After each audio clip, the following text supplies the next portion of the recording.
अगर आप भी चाहते हैं कि फैजल बिहारी का एक ऑडियो वीडियो आप तक तुरंत पहुंचे तो प्लीज लाल बटन को दबाकर हमारे चैनल को सब्सक्राइब करें। चूस ले होठ के लालिए, चूस ले होठ के लालिए, छोरी तोर लालिए, चूस ले होठ के लालिए।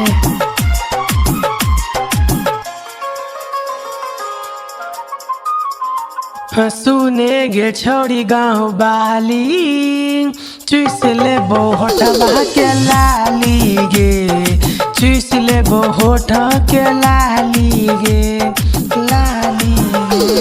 सुने गे छोड़ी गाँव बाली, चूस ले होठ के लाली गे, चूस ले होठ के लाली गे। माना ने कर तू आज गे दादे, फिर कहियो ने मंगबोगे हमारा तू द देगे छौड़ी, होठवा के तू हमरा लाली गे, चूस ले वो तोहर हम लाली गे, चूस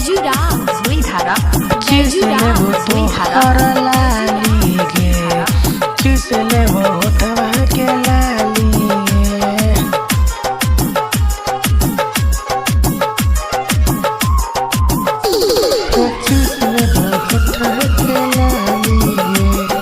सुनेगे छोड़ी गे कुछ तू बोलेगे, कैसे के हम अब रहोगे, कैसे के हम अब रहोगे।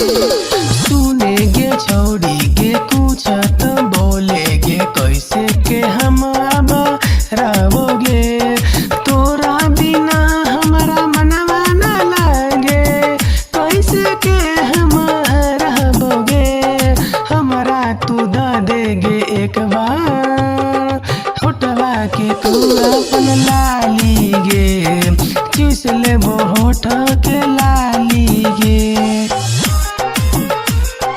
चूस ले वो होठ के लाली गे, चूस ले वो होठवा के लाली गे,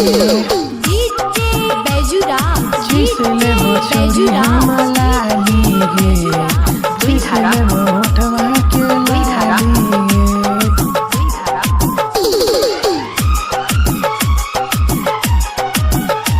गे गोड़ तोरा दे छोगे, पातर शरीर छोगे, कैसे के हम अब जीवोगे, कैसे के देख कर जीवोगे।